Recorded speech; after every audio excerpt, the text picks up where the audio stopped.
let's walk through the red gate as we look at Sung Jinwoo E-Rank Hunter, fresh off his new errata, putting him in the realms of a lot more playable. So Sung Jinwoo has been given an errata that adds a new skill tree to his repertoire. Not only does he have the Assassin skill tree, but he now has the Shadow Monarch skill tree. So the Sung Jinwoo E-Rank Hunter is a 6 hand size 30 health counter with all death and life.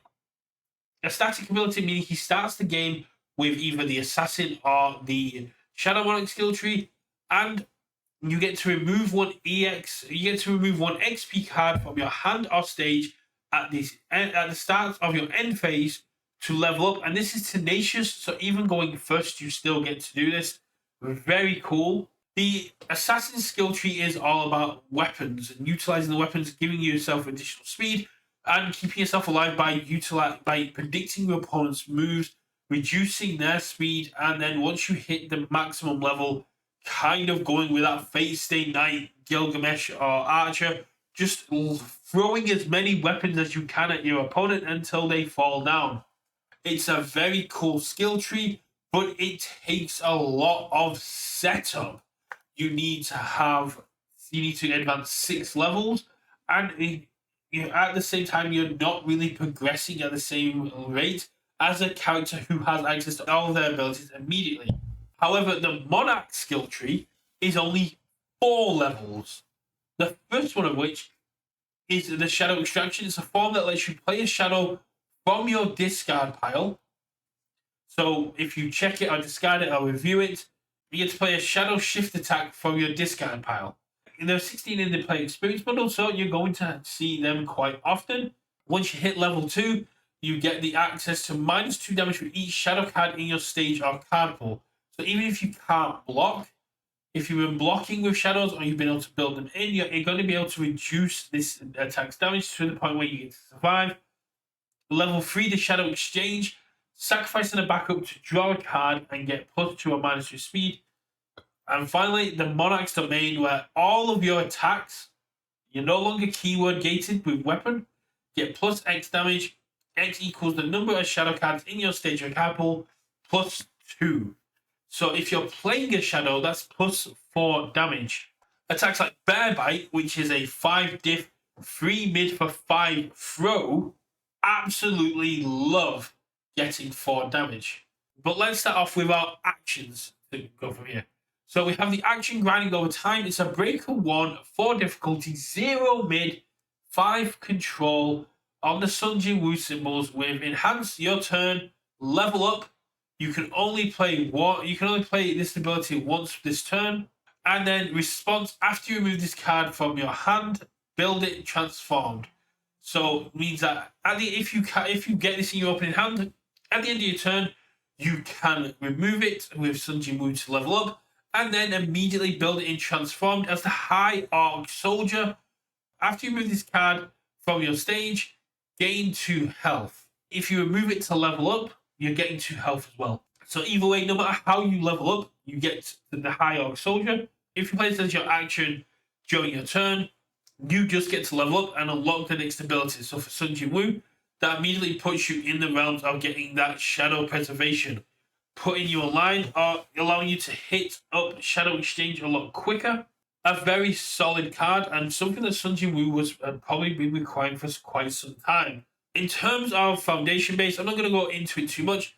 Double Dungeon is again another one that lets you remove to level up, but you cannot level up again this turn. Not as much, but after you level up, you get to ready this card, which means if you play grinding over time, you can play this even if you check a free. Double Dungeon's going to allow it to ready up. At the same time, you get to go into strings and keep leveling up. Just having this kind of cool interaction with Double Dungeon and this leveling up mechanic. It is a unique to early running 2. Improving skills. Sacrifice 1 foundation. This tag is +1 speed. And after this card was removed from your hand, so if we use it to level up, we build the top card of our deck face down committed. Item menu, similar situation. After this card is removed from your hand, so if we remove it to level up, we get to draw another card, replacing itself, meaning that we have access to our resources. Loot box, if you remove it, sure, that's cool, but most people use it to flip.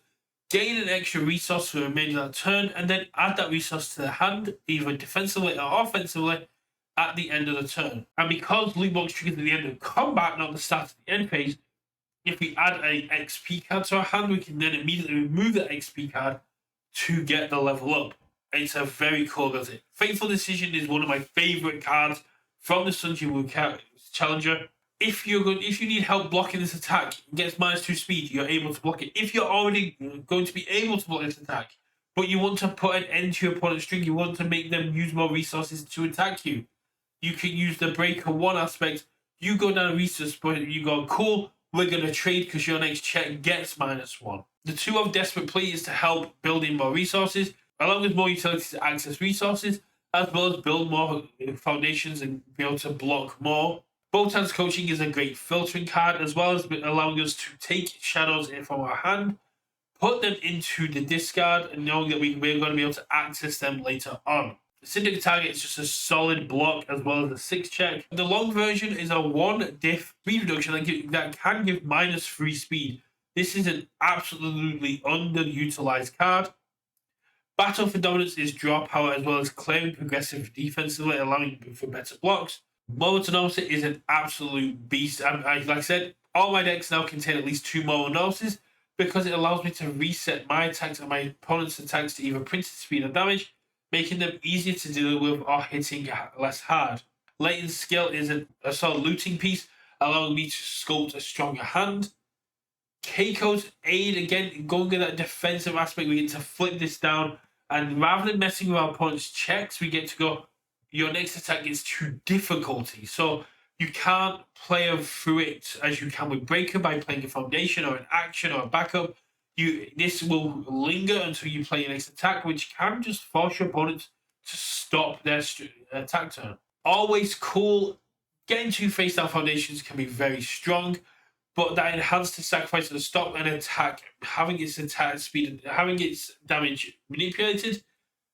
Not as much as what we're looking to do, but it can keep you alive and can stop your opponent from able to do some very silly things. Weapons Clash is a great deadlock out. I know deadlock is not as scary as it used to be, but deadlock outs are still kind of necessary, as well as being -2 damage to keep you alive. And you can flip it for some early build, allowing you to kind of string a little bit better. Now, going into the attacks, this is where I'm going to get more hype, because we've got our Shadow Soldier attacks. So we start off with Wolf Assassin. Wolf Assassin is a 5 mid, 5 damage, 5 cost, 3 control, 1 mid block on the all attune symbol. So you can go in any character that has the all symbol. Fury Weapon XP. That basically is Blitz, add 1 XP foundation from your discard to your hand. This allows us to guarantee our level up. This allows us to progress a little bit better, but also allows us to recycle things like loot box, gives us access to improved skills or item menus at the end of a turn to get additional builds or draw more cards. It could possibly be changed, and there is some argument to shift this over to all, so that this can be played with Floating on My Babies, with how much keywords now exist on these cards. Now, because we're running 16 shift attacks, Duplicitous Recollections seem like an absolutely solid card. It's a 4 check, it's a 5 for 6. It has a stun 1 on face, but on the Death Attuned, it is 7 difficulty, which is wild. For the Monarch's Domain and for the other aspects, you get to go Blitz. Choose a backup or shift attack in your discard and build it. Or shift attack of difficulty 7 or less and build it. This means that we get to get our tank. We get to build in a shadow, which gives us additional damage through the Monarch's Domain, but also gives us access to a lot of these abilities. If we build in a shadow sorcery, we can then instantly, as an enhance, remove it to add another shadow sorcery. If we build in the Shadow Mage, we get access to that enhance that lets us build in another that lets us pick up a shadow sorcery, basically giving us more attacks, more damage, more attacks, allowing us to string for longer with these very cool attacks, as well as adding more shadows to our stage, to our card pool and our stage. You can do something similar on life using Mighty Blitz, but you're clogging up your card pool with extra progressive that isn't going to build in as a backup for the shift, so it can become a little bit harder. the 4 shift attacks. As I mentioned, Bear Bite is a throw. It loves to get that additional damage from the Monarch's domain. And if it's not blocked, your rival sacrifices a foundation. It's a 3 mid for 5 throw. So if you got the Monarch's domain, the minimum this is going to be is a 3/9 and transforms into Tank Shadow Bear, which allows you to protect yourself and your other backups by enhanced commit. This tank is -3 damage, only playable if this backup isn't being attacked. So it can protect itself, but it punishes you for attacking others. It's the tank. It wants to draw aggression. If you throw an attack at myself, at my other backups, I get to commit tank and go, no, you're not getting through this. Absolutely love that. Chivalrous Charge is our Igris. Is our Igris backup. 4 cost, 3 control, 3 low for 4, 1 low block with Blitz. This tank gets +3 damage. If your rival has no cards in hand, they draw a card. He is a chivalrous fighter. He went toe-to-toe with Sung Jinwoo, and once Sung Jinwoo dropped his weapon, Igris dropped his. Went hand to hand because he wants to match you skill for skill. He wants you to know, you didn't win. He didn't win through luck. He didn't win through being in the right place at the right time. He won because he gave you every opportunity to win, and he was just stronger. This is an absolute solid card. Transforms into Igris. 4 stamina. While this card is in your stage, your attacks get +1 speed and your rivals get -1. You build it in committed because it has an enhance that says add this card to your hand. So if you could build this in or manipulate it with things like, say, the Beast Titan, you could just keep picking it up. And of course, he's not meant to be our defensive general. So building it in committed means that he doesn't get to block for us. He is there to take out our enemies.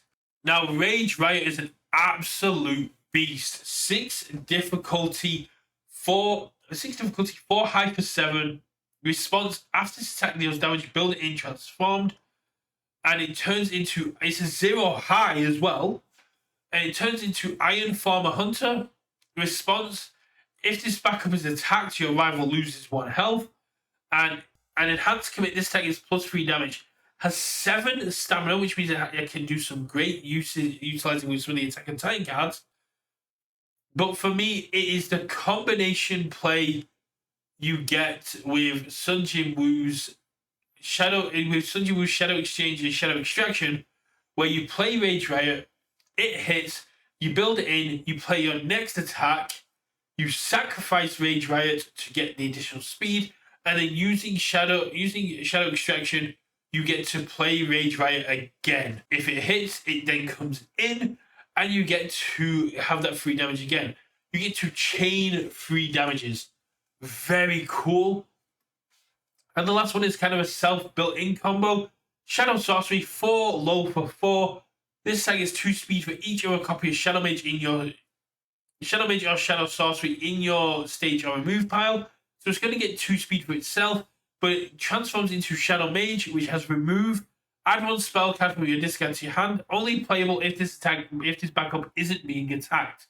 So we take the Shadow Mage, we remove it to get its Shadow Sorcery, and we play the Shadow Sorcery.